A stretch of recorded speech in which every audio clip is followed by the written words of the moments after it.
আল্লাহ পাক দুনিয়াতে কিছু মানুষের সাথে বন্ধুত্ব করতে নিষেধ করেছেন, যারা মুসলমান হবে তাদের সম্পর্কে আল্লাহ পাক পবিত্র কোরআনুল কারীম ৫ নম্বর সূরা সূরাতুল মায়েদার মধ্যে আল্লাহ পাক বলতেছেন, ইয়া আইয়ুহাল্লাযীনা আমানু লা তাত্তাখিযুল ইয়াহুদা ওয়ান নাসারা আউলিয়া বা'দুহুম আউলিয়াউ বা'দ।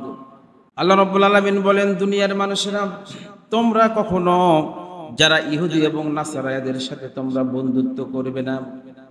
লা তাত্তাখিযুল ইয়াহুদা ওয়ান নাসারা, অর্থাৎ বন্ধু হিসাবে ইহুদি নাসারাদেরকে তোমরা গ্রহণ করবে না। বাদুহুম আউলিয়াউ বাদ, কারণ তারা নিজেরা পরস্পর বন্ধু। তারা ইহুদি এবং যারা নাসারা অর্থাৎ খ্রিস্টান তারা পরস্পর পরস্পরের বন্ধু। সুতরাং ওদের সাথে যদি তোমরা বন্ধুত্ব করো, وَمَن يَتَوَلَّهُم مِّنكُمْ فَإِنَّهُ مِنْهُمْ, যারা দুনিয়াতে ইহুদি এবং নাসারাদের সাথে বন্ধুত্ব করবে, এই বন্ধুত্বের অর্থ কয়েক রকমের হতে পারে।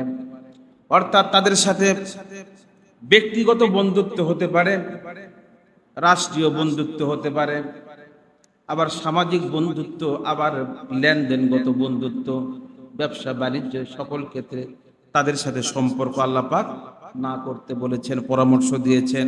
কারণ তারা পরস্পর পরস্পরের বন্ধু। তোমরা যখন বিপদে পড়বে তখন এই ইহুদি এবং নাসারারা তোমাদের উপরে জুলুম করবে, ঠিক যেরকম ফিলিস্তিনের উপরে করতেছে না বলে।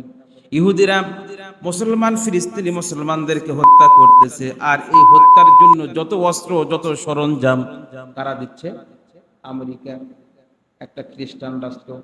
অর্থাৎ খ্রিস্টান রাষ্ট্রগুলো এই ইহুদি রাষ্ট্রটাকে সহযোগিতা করতেছে, কূটনৈতিক সহযোগিতা, অর্থনৈতিক সহযোগিতা এবং অস্ত্রের সহযোগিতা, সকল সহযোগিতা দিয়ে কিন্তু তারা মুসলমানদেরকে মারার ব্যবস্থা করতেছে।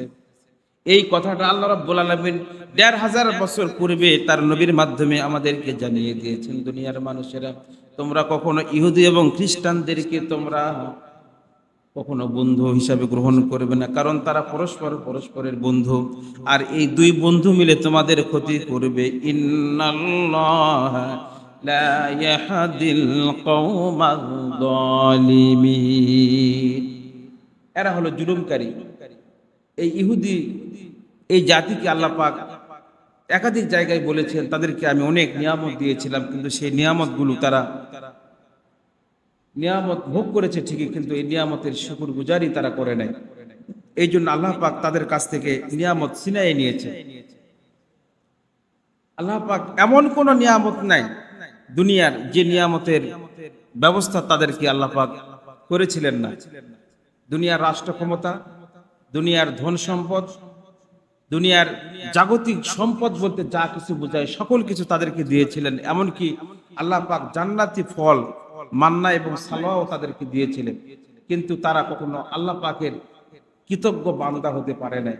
এই জন্য আল্লাহ পাক তাদের কাছ থেকে ক্ষমতা কেড়ে নিয়েছেন, তাদের রাজত্ব কেড়ে নিয়েছেন, তাদের সম্মান কেড়ে নিয়েছেন, এবং বেহেশতি খাবার তো কেড়ে নিয়েছেনই, বরং দুনিয়াতে তাদেরকে উদ্বাস্ত বানিয়েছে। দুনিয়াতে এমন কোন রাষ্ট্র নাই যে রাষ্ট্রটা তারা স্বাধীনভাবে তারা থাকতে পেরেছে, বরং তারা মুসলমানদের ভূখণ্ড ফিলিস্তিনকে তারা জবরদখল করে তারা নিজের আবাসস্থল বাড়িয়েছে। যে এখন ফিলিস্তিনিদেরকে গণহত্যা চালিয়ে, তাদের উপরে জুলুম করে, স্টিম রোলার চালিয়ে, আপনার স্ট্যাঙ্গানের উপরে তাদের যখন জবরদস্তি করে তাদের আবাসস্থল থেকে তাদেরকে বিতাড়িত করে দেয়, সেই জায়গাগুলো কিন্তু ইসরায়েল দখল করে তাদের জনগণের জন্য তারা তৈরি করেছিল আবাসিক এলাকা। আজকে দেখেন আল্লাহ পাকের কি কুদরত, যখন ২০০ কোটির উপরে মুসলমান এবং ৫৭ থেকে ৬০টির উপরে মুসলিম রাষ্ট্র বিশ্বে, কোন মুসলিম রাষ্ট্রের শাসকদের হিম্মত হয় নাই এই ফিলিস্তিনিদেরকে সাহায্য করার। ন্যূনতম তারা কোনো অস্ত্র দিয়ে হোক, সৈন্য দিয়ে হোক, কোনোটাই দিয়ে তারা সাহায্য করে নাই। আল্লাহ রাব্বুল আলামিন কিন্তু এই মাজলুম বান্দাদের দোয়া কিন্তু বিফলে দেন নাই। যে সমস্ত নারী শিশু তারা নিজের বাড়িঘর ত্যাগ করে পার্শ্ববর্তী বিভিন্ন এলাকায় আশ্রয় নিয়েছে এবং অনেকে নিজ এলাকায় থাকার কারণে, নিজ বাড়িতে থাকার কারণে তারা নিহত হয়েছে। এবং সেই নিহতটা শুধুমাত্র হামাস যোদ্ধারাই হয়েছে তা নয়, এখানে নিরপরাধ শিশু, নারী, বৃদ্ধ সকলেই এই হামলার শিকার হয়েছে। বিশ্ব বিবেক কিছুই করতে পারে নাই, বরং তারা এটাকে শুধুমাত্র একটা নিন্দা প্রস্তাবও ন্যূনতম পাশ করার মতো সাহস দেখায় নাই। কারণ ওই যে ইহুদি খ্রিস্টানদের দ্বারা পরিচালিত সকল কিছুকে আমরা বন্ধু বানিয়েছি। আমরা অর্থনীতিকে সঙ্গী করেছি বিধর্মীদের অর্থনীতি, আমরা ডলারকে আদর্শ অর্থনীতি মেনে নিয়েছি, আমরা রাষ্ট্রীয়ভাবে তাদেরকে আমরা শ্রদ্ধা করি। আমাদের দেশে মুসলিম রাষ্ট্রগুলার কোনো শাসকদের নৈতিক তাদের কোনো মনোবল নেই যে তাদের বিরোধিতা করে মুসলমানদের সাহায্যের জন্য এগিয়ে আসবে, কারণ তার নৈতিকভাবে দুর্বল। কারণ আমরা ওই ধরনের শাসক তৈরি করতে পারি নাই যে শাসকগুলি মুসলমানদের কষ্ট দেখলে তাদের কষ্ট অনুভব হবে, বরং আমরা যাদেরকে শাসক বানিয়েছি তারা এই কায়েমি স্বার্থবাদী নিয়ে তারা ব্যস্ত। তারা দুনিয়াতে কিভাবে তাদের শাসনকে দীর্ঘায়িত করবে এবং কিভাবে তাদের শাসন টিকিয়ে রাখতে গেলে যা কিছু করার সেটা তারা করবে, কিন্তু মুসলমানদের সাহায্যে তারা এগিয়ে আসবে না। এই জন্য শাসক হতে হবে ইমানদার, এবং ইমানদার শাসকদের অধীনেই কেবলমাত্র মুসলমানদের স্বার্থ বজায় থাকবে। এর বাইরে আমাদের যে সমস্ত মুসলিম রাষ্ট্রের শাসক রয়েছে এগুলা আসলে মুসলিম শাসকের শাসন করার মতো ক্ষমতা বা যোগ্যতা তাদের নেই, কোনো দিক দিয়ে নেই। কিন্তু তারা বিভিন্ন রাজতন্ত্রের নামে, গণতন্ত্রের নামে তারা আমাদের উপরে শাসন করতেছে। এই শাসনটা তারা নিজেরা শুধু ভোগ বিলাসী করতেছে, কিন্তু আমাদেরকে তারা কোনো অধিকার দিতে পারতেছে না। আল্লাহ রাব্বুল আলামিন সেই জিনিসটি এই আয়াতি কারিমার মাধ্যমে আমাদেরকে সতর্ক করতেছে।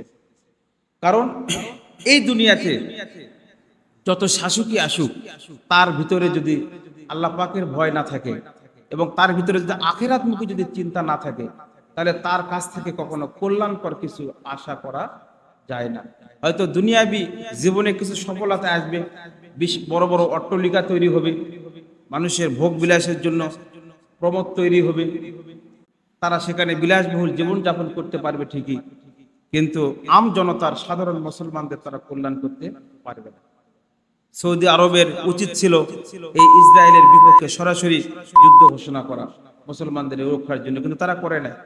কারণ তারা দেখেছে যে আমরা এই যে হাজার হাজার বিলিয়ন বিলিয়ন ট্রিলিয়ন ট্রিলিয়ন অর্থ ব্যয় করে যে বিশাল বুর্জ, দুবাই বুর্জ খলিফা কত কি তারা বানিয়েছে, সৌদি আরব, কাতার, সমুদ্র, এগুলা হলো ভোগ বিলাসের জন্য করেছে তারা।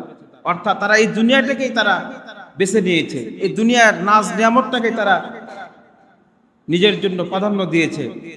তারা যদি যুদ্ধে যায় তাহলে এই জিনিসগুলো তো হামলার শিকার হবে। এই যে তারা কোটি কোটি মার্কিন ডলার ব্যয় করে এক একটা করে অট্টালিকা তৈরি করেছে, তো এইগুলাতে আসে যখন বোম পড়বে তখন তাদের তো দুনিয়াবি স্বার্থ বিঘ্নিত হবে, দুনিয়ার আরাম বিরাম তো তাদের নষ্ট হয়ে যাবে। এই চিন্তা থেকে তারা এই ধরনের সৎসাহস দেখাতে পারতেছে না। যে রাষ্ট্রটাকে আমরা পছন্দ করি না, ইরান নামে একটা রাষ্ট্র, এই রাষ্ট্রটাই কিন্তু ইতিমধ্যেই তার ইমানি পরিচয় দিয়েছে। এরা ইসরায়েলের মতো রাষ্ট্রের, যার যে রাষ্ট্রের পিছনে বড় বড় মোড়ল, বিশ্বের মোড়ল রাষ্ট্রগুলি তাদেরকে সমর্থন দিচ্ছে, তাদের চক্ষু রাঙানি তোয়াক্কা না করে সেই দেশের পাশে দাঁড়িয়েছে এবং সে দেশের স্বাধীনতাকামী মুসলমান ভাইদেরকে বিভিন্নভাবে অস্ত্র সহযোগিতা করতেছে, কূটনৈতিক সহযোগিতা করতেছে এবং প্রত্যক্ষ পরোক্ষভাবে তাদেরকে সতর্ক করে দিচ্ছে যে আমরা কিন্তু প্রয়োজনে সরাসরি যুদ্ধেও নামবো, অংশগ্রহণ করব। এরকম যদি 10টা রাষ্ট্র, যদি 10টা মুসলিম রাষ্ট্র যদি এভাবে হুঙ্কার দিত, আমার মনে হয় না ইসরায়েল সেখানে টিকে থাকতে পারত। কিন্তু সেই সাহসটা তারা দেখাতে পারে না। কি জন্য দেখাতে পারে না? ওই যে দুনিয়াবি চিন্তা, দুনিয়াকেই তারা প্রাধান্য দিয়েছে। ওই সমস্ত শাসকদের মধ্যে যদি দুনিয়া থেকে আখিরাতকে তারা যদি প্রাধান্য দিত, তাহলে অবশ্যই মুসলমানদের পাশে তারা থাকতো এবং মুসলমানদের জন্য তারা অনেক কিছু করার সুযোগ ছিল। কারণ আল্লাহ পাক এমন কোন সম্পদ নাই যারা মুসলমানদেরকে দেয় না। আপনারা জানেন আমাদের বর্তমান ইন্টারিম গভর্নমেন্টের যিনি প্রধান উপদেষ্টা, তিনি কিন্তু কাতার সফর করলেন। সেখান থেকে তিনি বাংলাদেশে যে সমস্ত ঋণ ছিল ঋণগুলো পরিশোধ করে আরো অনেক সুযোগ সুবিধা আমাদের জন্য নিয়ে এনেছেন। সংযুক্ত আরব আমিরাত, যাদের তেল সম্পদ আছে, গ্যাস সম্পদ আছে, সৌদি আরবের আছে, এইগুলো যদি বন্ধ করে দেয়, তাহলে এই যে যে প্লেন জেট বিমান দিয়ে ইসরায়েল মুসলমানদের উপরে হামলা করতেছে, এই জেট প্লেন চালার মতো জ্বালানি তাদের থাকবে না। কিন্তু তাদের জ্বালানিগুলো কিন্তু আমাদের দেশ থেকে কিন্তু সরবরাহ হচ্ছে, ব্যবসার খাতিরে আমরা তাদের সাথে ব্যবসা করতেছি। কিন্তু আমরা যদি মনে করতাম যে গ্যাস, যে তেল দিয়ে আমাদের ফিলিস্তিনি মুসলমানদেরকে হত্যা করতেছো, আমরা সেই গ্যাস বন্ধ করে দিলাম, তেল বন্ধ করে দিলাম, আমাদের সমুদ্র সীমা আছে, আমাদের সমুদ্র সীমায় তোমাদের জাহাজ চলতে পারবে না, এই ধরনের যদি একটি কূটনৈতিক তৎপরতা যদি আমরা চালাতাম, তাহলে ইসরায়েল অবশ্যই থেমে যেত। কিন্তু আজ মুসলমানরা কিছু করে নাই, কিন্তু প্রাকৃতিক ভাবে, আসলে প্রাকৃতিক বলতে কিছু নেই দুনিয়াতে। আমরা কোনো কিছু জিনিস দেখতে বললি যে এটা হলো ন্যাচারাল বিষয়, এরা প্রাকৃতিক, এখন প্রাকৃতিক কিছু না, সবকিছু কে ঘটান, কার নির্দেশে হয় বলেন? আল্লাহ পাকের। দুনিয়াতে যা কিছু হয়, একটা গাছ যদি ফল দেয় সেটাও কার নির্দেশে হয়? আল্লাহ পাকের নির্দেশে হয়। গাছে যদি বেশি ফলন হয় কার নির্দেশে হয়? আল্লাহ পাকের নির্দেশে হয়। গাছের ফলন যদি কম হয় কার নির্দেশে হয়? আল্লাহ পাকের নির্দেশে হয়। এটাই তো ঈমান। কিন্তু আমরা মনে করি প্রাকৃতিক দুর্যোগের কারণে এবারে আমাদের ফসলের ক্ষতি হয়েছে। আসলে ফসলের ক্ষতি করেছেন কে? আল্লাহ পাক করেছেন। আপনি যদি যাকাত না দেন, ওষুধ না দেন, তা আপনার ফসল তো আল্লাহ পাক নিয়ামত দিবেন আগে প্রথমে। নিয়ামত দেওয়ার পর ওই নিয়ামতের যখন আপনি শুকর গুজারি করবেন না, তখন আল্লাহ পাক ওই নিয়ামতের উপরে খায়ের বরকত কমাই দিবেন। তো ভাইরা আমার, এই জন্য আল্লাহ পাকের ঘোষণা যে বাল তুসিরুনাল হায়াতাদ দুনিয়া ওয়াল আখিরাতু খায়রুন ওয়া আবকা। দুনিয়ার মানুষেরা তোমরা এই দুনিয়াকে আখিরাতের উপরে প্রাধান্য দিবে না, কিন্তু আমরা কিন্তু আখিরাতকে দুনিয়ার উপরে প্রাধান্য না দিয়ে বরং দুনিয়াটাকে আমরা একমাত্র আমাদের সুখের জায়গা মনে করতেছি। কিন্তু আল্লাহ পাক বলতেছেন যে এই দুনিয়াটা যা কিছুই আপনার ভোগ বিলাসের জন্য, এগুলা একেবারে অল্প সময়ের জন্য, কিছুদিন পরে এখানে সব বিলীন হয়ে যাবে, এখানে স্থায়ীভাবে কোনো কিছুই থাকবে না। কিন্তু দুনিয়ার মানুষেরা যদি ভালো না আমল করতে পারে, নেক আমল করতে পারে, এই নেক আমলটা কিন্তু স্থায়ীভাবে তার সঙ্গী হয়ে যায়, তার সাথী হয়ে যায়। এই জন্য অনেক শিক্ষণীয় ঘটনা আছে আপনাদের কাছে বলার মতো।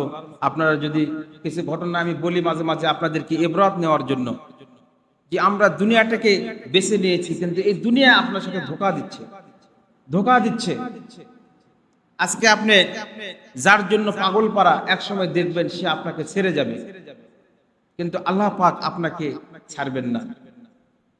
আপনার ভাই আপনার শত্রু হতে পারে, আপনার প্রতিপক্ষ হতে পারে, কিন্তু আল্লাহ পাককে যদি আপনি বন্ধু বানাতে পারেন, তাহলে আল্লাহ পাক আপনাকে সকল জায়গায় আপনাকে সাহায্য করবেন, আপনার পাশে থাকবেন। এটা কার ওয়াদা বলে? আল্লাহ পাকের ওয়াদা।